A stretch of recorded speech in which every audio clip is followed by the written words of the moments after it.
war for your soul is not just waged in the unseen realms. It is not only fought in the whispers of temptation or in the battles of the mind. No, this war is much closer than you think.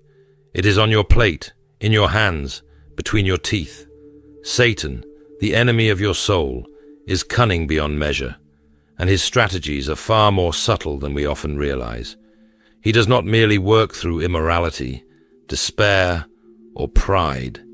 He also seeks to weaken and control you through the very foods you consume. From the very beginning, food has been a tool of deception. It was with forbidden fruit that Satan led humanity into sin. Genesis 3 verse 6 tells us that Eve saw the fruit was good for food, and that it was pleasant to the eyes and a tree to be desired. It was food that the enemy used to stir temptation in the garden, and it was hunger that he tried to exploit when tempting Jesus in the wilderness. Do not be deceived. Satan has not stopped using food as a weapon. Today, he continues his assault by manipulating what we eat, leading us into addiction, sluggishness, and spiritual dullness. The enemy does not want you to be spiritually strong. He does not want you walking in the power and clarity of God's presence. He wants you burdened, fatigued, and unable to discern his voice. He wants you trapped in unhealthy cravings, enslaved to substances that poison both your body and soul. Philippians 3 verse 19 warns of those whose God is their belly and whose glory is in their shame, who set their mind on earthly things. The enemy rejoices when people prioritize temporary indulgence over eternal fulfillment. He wants to replace your hunger for righteousness with cravings that only lead to destruction. But I want you to know that you were made for more. You were called to live in strength, clarity, and spiritual victory. Your body is the temple of the Holy Spirit, and what you put into it matters. There are 3 specific foods that Satan uses to weaken and control you. Foods that do not just harm your body, but have deep spiritual consequences. And if you truly desire to walk in the fullness of God's power, you must stop eating them. It's time to break free. It's time to reclaim the freedom that belongs to the children of God. Are you ready to expose the enemy's hidden chains? Are you ready to step into the strength and clarity that God designed for you? Then let's begin. 1. Artificial and over-processed foods. From the very beginning, food was never just about survival. It was about communion, about trust, about aligning ourselves with the divine order God established. When God led his people out of Egypt, he gave them clear instructions on what they should eat. Leviticus 11 and Deuteronomy 14 outline these sacred guidelines, not as burdensome rules, but as a call to holiness, even in something as ordinary as eating, because what you consume shapes you. It fuels your body, but it also affects your spirit. In Exodus 16 verse 4, God rained down manna from heaven, showing that true sustenance comes from him alone. Every meal was a reminder of his faithfulness, his provision, his care. But Satan, he never creates, only corrupts. He takes what God intended for good and twists it into a snare. Today, food is no longer simply a gift of nourishment. The enemy has distorted it into a counterfeit, filling our plates with artificial, chemically altered, over-processed substances that do not sustain life, but drain it. The grocery stores are lined with items that claim to satisfy, but they leave you empty, sluggish, and addicted. These are not the foods of God's creation. These are the counterfeits of the enemy. And let me tell you something. This is not just about physical health. The devil does not care about your waistline. He cares about your weakness. He wants your body to be sluggish, your mind to be clouded, and your spirit to be dull. He wants you trapped in a cycle of consumption so that you never find true communion. Artificial foods, loaded with chemicals and addictive substances, keep you craving more while giving you less. And what happens when you're always tired? When your body is weighed down by toxins? You struggle to pray. You struggle to focus on God's word. You struggle to hear the still, small voice of the Holy Spirit. That is not a coincidence. It is a strategy. Psalm 104, verse 15, says that God provides wine that gladdens human hearts, oil to make their faces shine, and bread that sustains their hearts. True food should bring life, not drain it. But the enemy's version does the opposite. Instead of nourishment, it offers destruction. Instead of sustenance, it delivers slavery. Instead of fueling the temple of the Holy Spirit, it weakens it. And I want you to hear this today. You were never meant to live under that kind of bondage. The Bible warns in 1 Corinthians 10, verse 31, "So whether you eat or drink or whatever you do it all for the glory of God." That means what you consume should honor Him. Your body is not yours alone. It belongs to the Lord. And if the enemy has slipped deception onto your plate, if you've been unknowingly feeding on what dulls your spirit and steals your strength, then it is time to break free. Let me ask you, are you tired of feeling sluggish? Are you tired of struggling with cravings that leave you empty? Are you tired of letting something as small as food dictate your energy, your focus, and your spiritual sensitivity? Then it is time to stop eating what the enemy has tainted. It is time to return to what God has created. And I want you to know that this is not about guilt or shame. This is about freedom. God is calling you to clarity. He is calling you to strength. A clear body leads to a clear mind, and a clear mind leads to a sharper spirit. And a sharper spirit? That means greater discernment, greater connection, and greater power in your walk with Christ. Do not let the enemy rob you any longer. Do not let Satan's counterfeits take the place of God's provision. Today, choose life. Choose purity. Choose the nourishment that comes from the hand of the one who created you. Because when you walk in alignment with His design, even in what you eat, you step into greater strength, greater clarity, and greater victory. 2. Excessive sugar and the illusion of comfort. Have you ever reached for something sweet, not because you were truly hungry, but because something inside you craved it?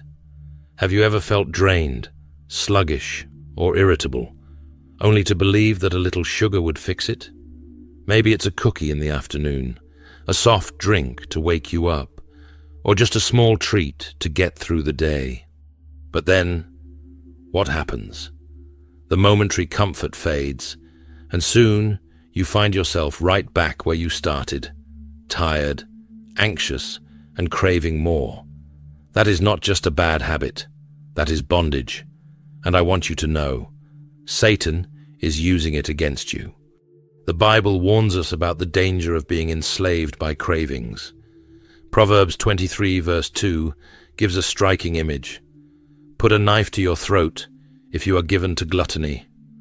That sounds extreme, doesn't it? But it shows us how serious this battle is. Cravings can control you.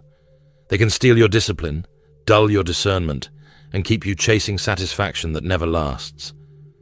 Philippians 3 verse 19 describes those whose God is their belly, meaning those who live by their appetites instead of by the Spirit.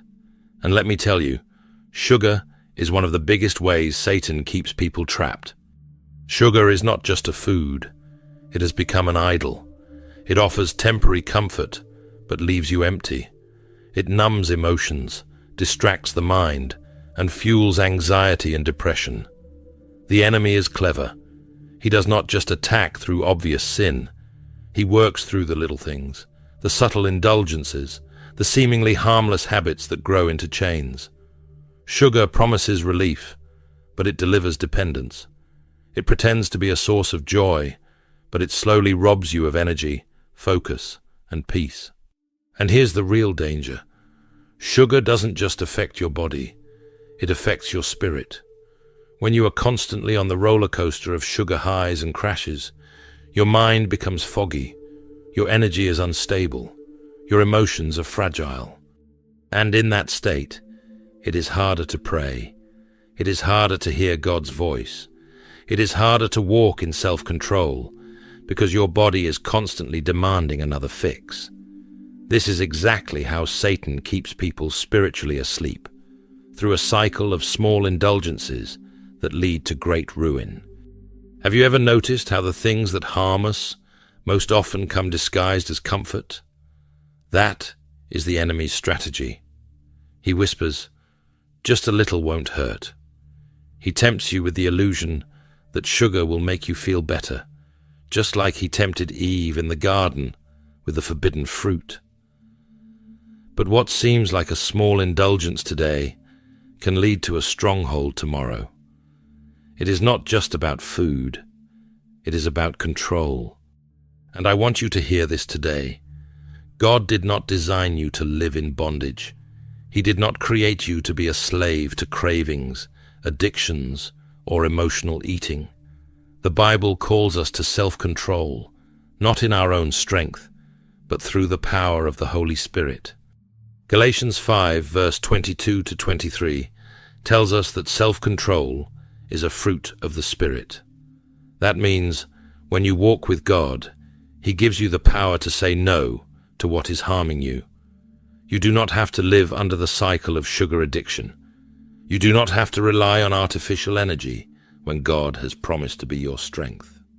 1 Peter 5, verse 8 warns us, "Be sober-minded and watchful. Your adversary, the devil, prowls around like a roaring lion, seeking someone to devour." You cannot fight a spiritual battle if your mind is constantly clouded, your body constantly crashing, and your emotions constantly unstable. The enemy wants to keep you distracted. He wants to keep you weak. But you were not made for weakness. You were made for victory. Isaiah 55, verse 2 asks, "Why spend money on what is not bread, and your labor on what does not satisfy?" That is the question we must ask ourselves. Why do we keep reaching for what does not truly nourish us? Why do we keep feeding ourselves what leaves us empty? Sugar is a counterfeit. It gives the illusion of satisfaction, but it never truly satisfies. Only God can do that. So today, I want to challenge you. Break the cycle. Reject the enemy's deception. Choose self-control through the power of the Holy Spirit. You do not have to rely on sugar for comfort, because you have the Comforter Himself. You do not have to be trapped in cravings, because God offers you true fulfillment. You do not have to live in the fog, because He has given you a spirit of power, love, and a sound mind. 3. Unclean and forbidden foods. The enemy is subtle. He doesn't always attack with blatant evil. Sometimes he whispers, "It doesn't matter." He convinces people that small compromises are harmless, that a little indulgence, a little deviation from God's commands, is nothing to be concerned about. But I want you to hear me today. Those small compromises are the very cracks that weaken your foundation. They are the seeds of disobedience that grow into strongholds, and one of the ways Satan deceives people is by twisting what they consume, making them believe that what they put into their bodies has no spiritual significance. But the Bible tells a different story. From the very beginning, God set apart clean and unclean foods. In Leviticus 11, He gave detailed instructions on what His people should and should not eat, not as a meaningless ritual, but as a call to holiness. These commands were not arbitrary. They were given to protect, to purify, and to set His people apart from the corruption of the world. And yet today, the world mocks those boundaries. Society glorifies what God once forbade. It celebrates what was designed for destruction. It takes what was meant to clean the earth, pigs, scavengers, bottom feeders, and elevates them as delicacies. And you might say, but that was the Old Testament. We are under grace now. Yes, we are under grace, but grace does not make unholiness holy. 1 Corinthians 3 verse 16 asks, "Do you not know that you are God's temple, and that God's Spirit dwells in you? If you would not defile the temple of God with what is unclean, then why defile your own body, the very dwelling place of the Holy Spirit? You are not just anybody. You are a chosen vessel. And what you put into your body matters, not just physically, but spiritually. The enemy's deception is not always loud. It is not always obvious. Sometimes it is a quiet whisper, normalizing what was once unthinkable. Think about it. When Daniel was taken to Babylon, he was offered the king's food, the best the world had to offer. But Daniel knew that eating what was defiled would compromise his holiness. Daniel 1 verse 8 says, "But Daniel resolved that he would not defile himself with the king's food." He made a choice. He chose obedience over indulgence. And because of that decision, God blessed him with wisdom, favor, and supernatural strength. The same choice is before you today. Will you follow the example of Daniel and refuse what the world offers? Or will you accept the enemy's lies and consume what was never meant for you? The Bible says in 2 Corinthians 6 verse 17, "Come out from among them and be separate, says the Lord. Touch no unclean thing, and I will receive you." This is not a call to legalism. This is a call to holiness. This is a call to obedience. And obedience always brings blessing. Think about Noah. The world around him was drowning in sin, yet he chose to listen to God's commands. Genesis 6 verse 22 says, "Noah did everything just as God commanded him, and because of that obedience, he was saved when the flood came. If he had listened to the world instead of God, he would have perished with them." The same principle applies to us today. God's commands are not restrictions meant to limit us. They are instructions meant to preserve us. They are given for our good, to keep us strong, pure, and aligned with His will. So I ask you today, will you follow the world, or will you follow the Word? Will you let the enemy normalize disobedience in your life, or will you stand firm in righteousness? God has called you to be set apart.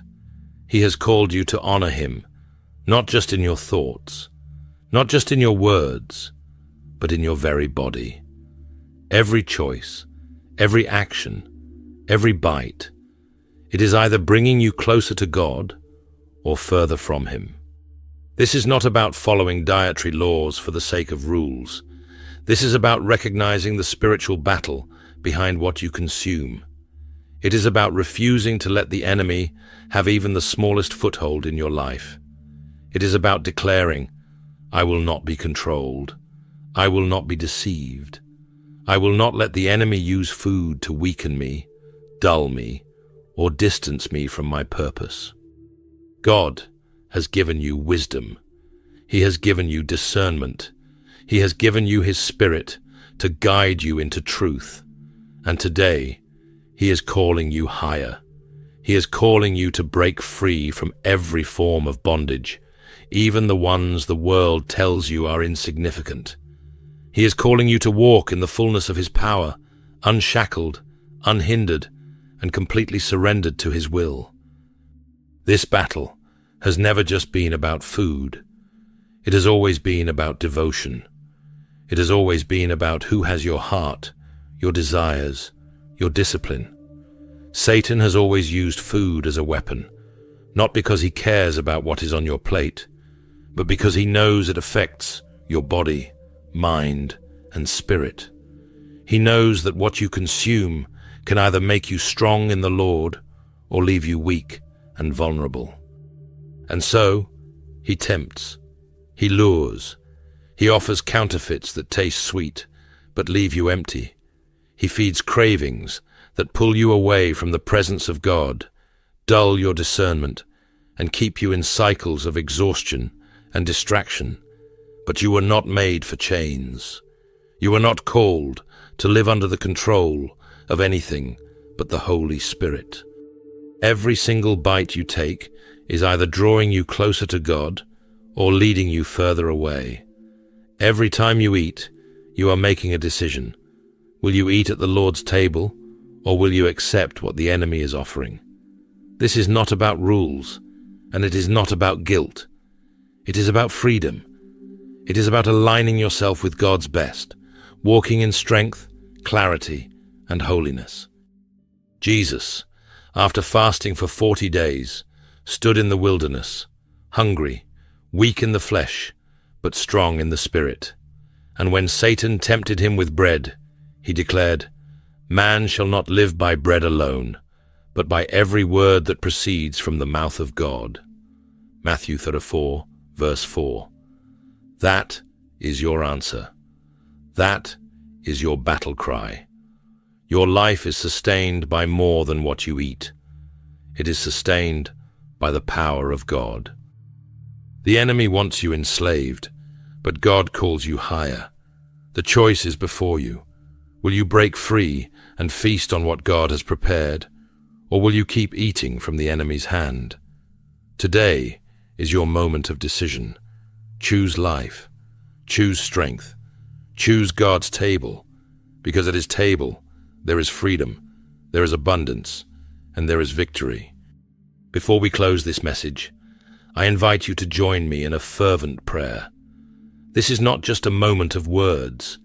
It is a moment of warfare, a moment to surrender, to break chains, and to invite the power of God to transform our lives. So wherever you are, open your heart, lift your voice, and let's come before the Lord together.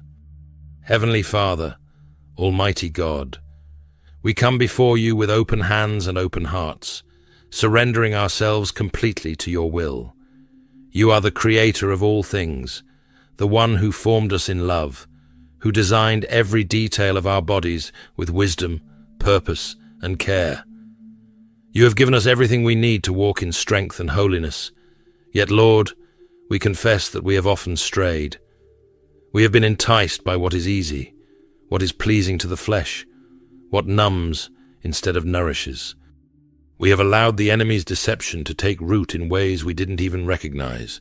But today, Lord, we ask for your mercy, your cleansing, and your renewal. Father, break every chain that binds us. If we have been trapped in addiction, in unhealthy cravings, in mindless habits that pull us away from your best, set us free. If we have been dulled in our discernment, if our minds have been fogged, if our bodies have been weakened, let the fire of your Spirit burn away every hindrance. Restore clarity where there has been confusion. Restore discipline where there has been indulgence. Restore a hunger for you that is greater than any craving for the things of this world.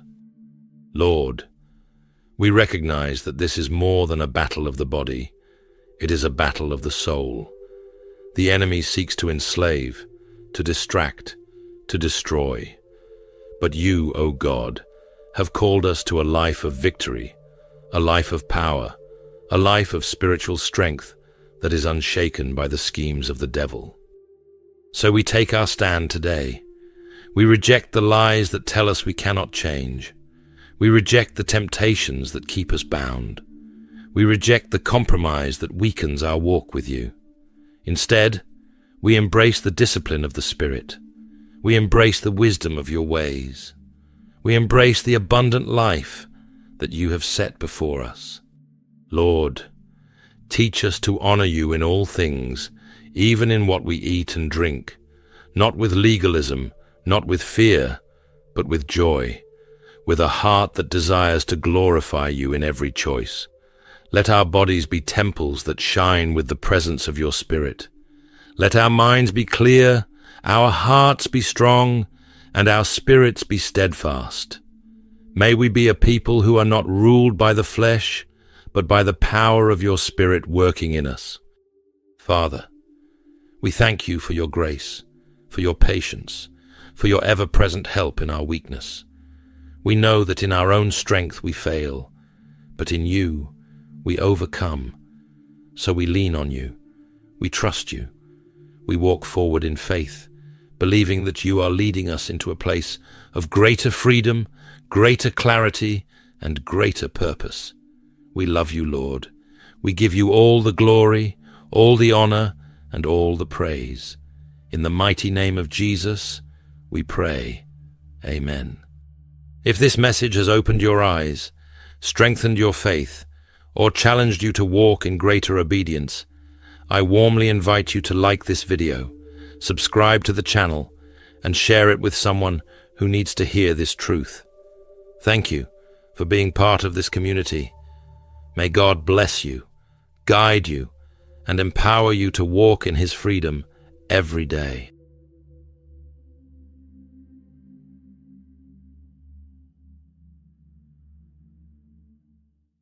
Ladies and gentlemen, there comes a moment in every relationship, whether romantic, platonic, or even within family, when your heart speaks up. It may be subtle, a whisper of discomfort, a flicker of unease, or perhaps an overwhelming peace. And in that moment, you must understand, your heart isn't lying.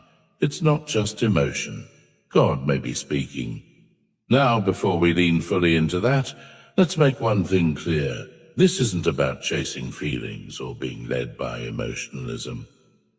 No, this is about spiritual sensitivity, the ability to discern God's voice through the impressions He places in your heart. So, what's the takeaway? Your heart isn't perfect, but it can be purified. It's not always right, but when submitted to God, it becomes a sanctuary for divine direction. When something feels off, it probably is. When peace settles in, embrace it, but always confirm it with prayer and the Word. In every relationship, remember this: God is not silent, and if He's speaking through your heart, don't talk over Him, don't rationalize red flags, don't ignore peace, and don't confuse comfort with calling. Your heart isn't lying, it's echoing what God is trying to tell you. Listen. God often uses the heart as a vessel to communicate warnings or affirmations about relationships.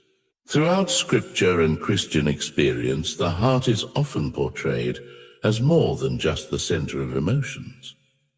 It is seen as a vital spiritual organ where God deposits insight, discernment, and conviction. In the context of relationships, whether romantic, platonic, or even mentorship-based, our hearts frequently become the battleground where truth and deception collide.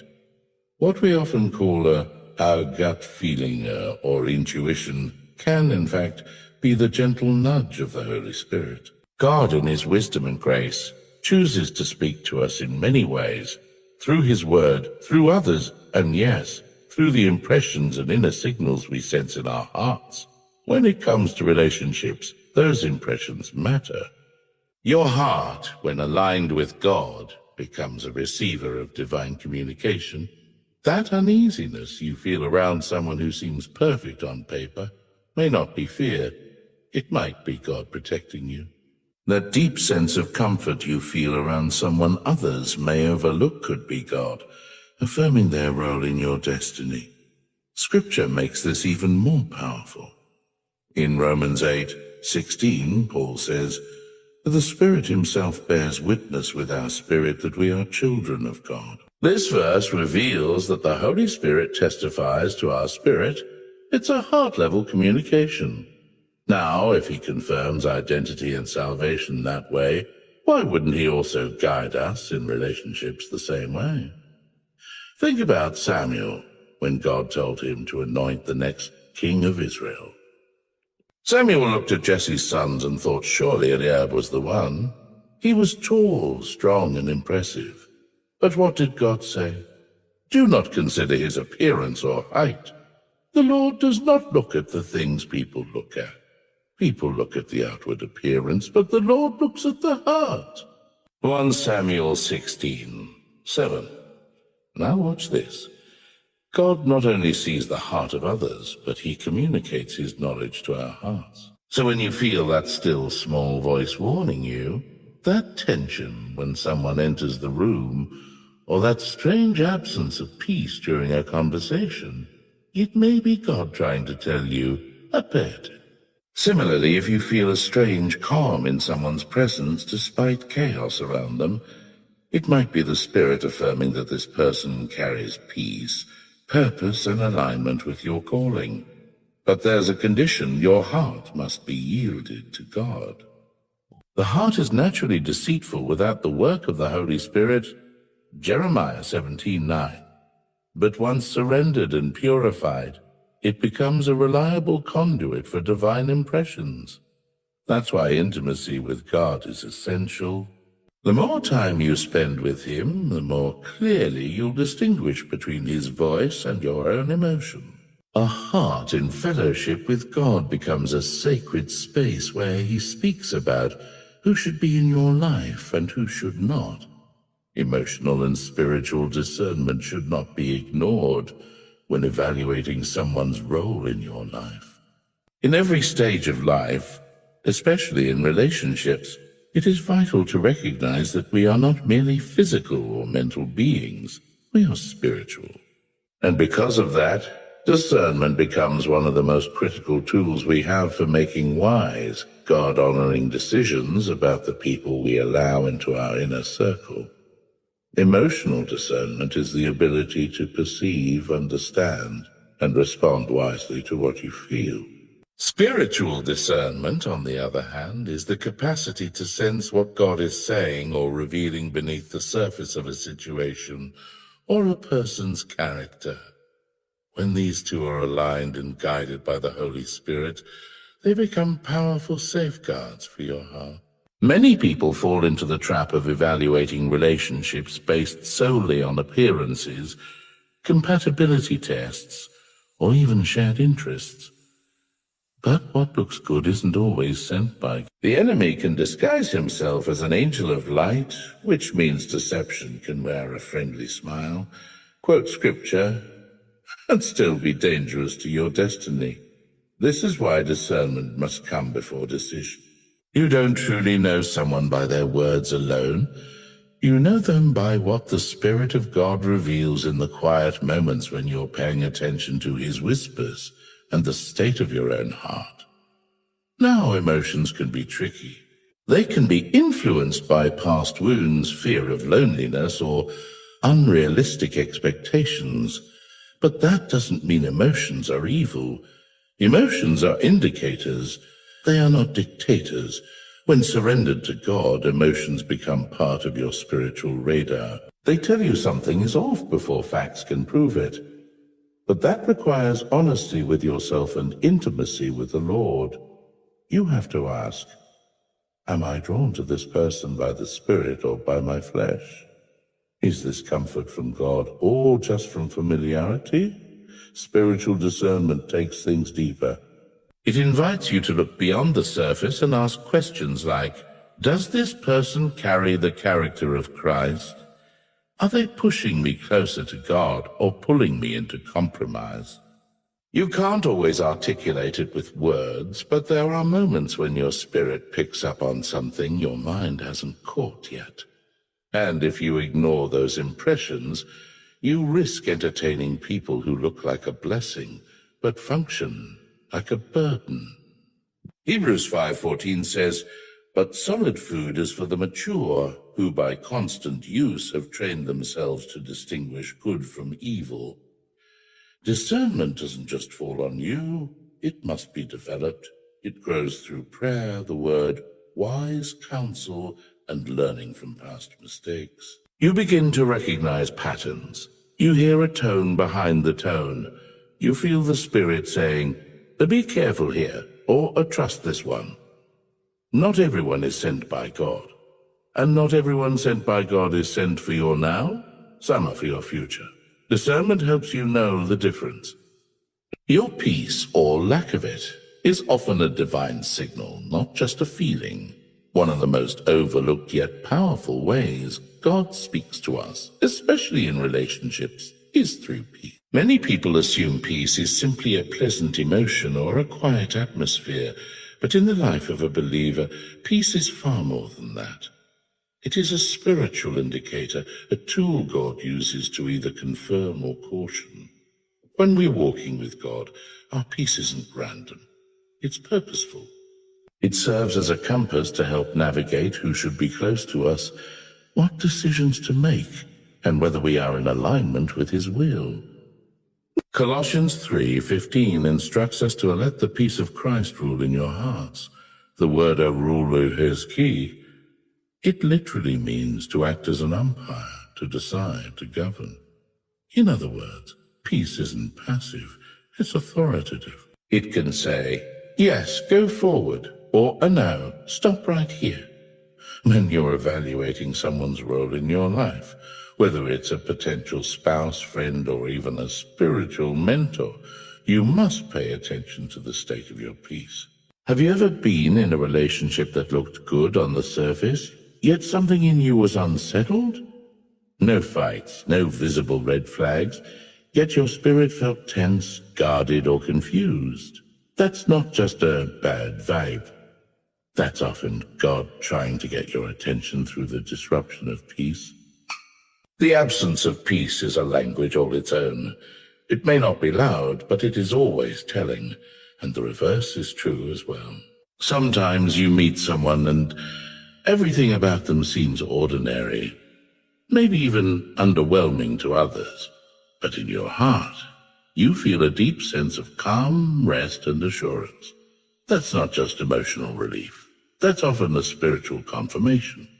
Peace shows up not because the person is perfect, but because God is present in the connection.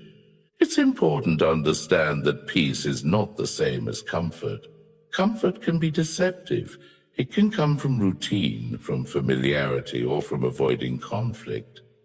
But true peace, the kind that comes from God, is rooted in spiritual alignment. It doesn't just make you feel good. It aligns you with what is good for your destiny. That's why you can be in a comfortable relationship and still feel disturbed. And you can be in a relationship that challenges you to grow and yet feel a profound, unshakable peace. This is why discernment and prayer must always accompany your emotions. The enemy can manipulate circumstances, but he cannot counterfeit the peace of God. The peace of Christ isn't fragile. It remains even in storms, and when it lifts, that's your signal to stop, pray, and reevaluate. In every relationship, before you go deeper, ask yourself, do I have peace? Not excitement, not attraction, real spiritual peace. Because where there is peace, there is presence. And where His presence is, there is clarity. Recognizing God's voice through your heart requires maturity, biblical grounding, and prayerful attention. One of the most important skills a believer can develop is the ability to recognize the voice of God, especially in matters of the heart. While God can and does speak through others, through circumstances, and through His Word, one of His most consistent channels of communication is through the inner witness of the Holy Spirit, often felt within our heart. But here's the truth. Just because you feel something doesn't mean it's God. And that's why spiritual maturity, scriptural understanding, and a lifestyle of prayer are essential to rightly divide between divine direction and personal emotion. When someone says, God told me this person is for me, or I feel peace about this connection, the real question we should ask is, what has shaped your hearing? Because the heart, if untrained, can echo your own desires louder than God's voice. The Bible warns us in Jeremiah 17:9, the heart is deceitful above all things and desperately wicked. Who can know it? That's not to scare us. It's to remind us that a heart left unchecked by the Word of God is prone to mislead. Maturity teaches you not to move based solely on how something feels, but to weigh it against what God says. A spiritually mature believer doesn't just look for a sign. They look for Scripture. They ask, is what I'm sensing consistent with God's character and truth? Because God will never contradict His word, even if something seems right emotionally. Maturity also recognizes that timing matters. Just because something feels good today doesn't mean it's God's plan for your now. Maturity waits, watches, and listens again. And what trains your heart to recognize God's voice? Biblical grounding. When your heart is filled with Scripture, it becomes harder for deception to settle in. Jesus said in John 10:27, "My sheep hear my voice, and I know them, and they follow me." Hearing God's voice isn't just about emotional sensitivity. It's about relationship. The more you abide in His word, the clearer His voice becomes. But biblical grounding alone is not enough. You also need prayerful attention. A prayerless heart is a distracted heart. It's a heart vulnerable to noise, pressure, and outside influence. But when you cultivate a habit of prayer, you begin to recognize pattern. You become familiar with how God speaks to you personally, sometimes through peace, sometimes through conviction, sometimes through a gentle unease that doesn't go away. Prayer positions your heart to perceive what your eyes can't yet see. This is especially crucial when dealing with a relationship. The wrong connection can cost you time, focus, and emotional stability. But when your heart has been shaped by Scripture, matured through experience, and sharpened in prayer, it becomes a reliable instrument through which God can reveal, this one is from me, or this one is not. Your heart, when consecrated, becomes a spiritual receiver, not for wishful thinking, but for divine wisdom. I want you to understand, your heart is not an accident, and your feelings are not always random. When surrendered to God, your heart becomes a vessel through which He speaks, guides, and protects you, especially in relationships. Every unsettling moment, every burst of peace, every quiet stirring in your spirit could be heaven trying to get your attention. God does not want you wandering through relationships blindly. He is not silent. He is not passive. He speaks through His word, through His Spirit, and yes, often through your heart. But it takes discernment to know the difference between a divine warning and a personal fear, between emotional attraction and spiritual alignment. And that discernment doesn't come overnight.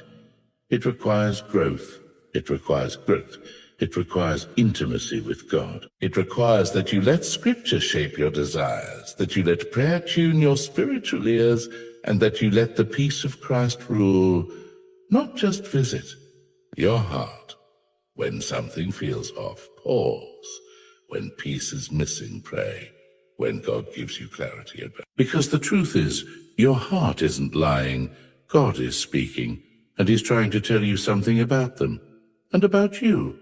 Listen closely, trust Him fully, and follow peace, because where God leads, He provides, and where He speaks, there is always purpose.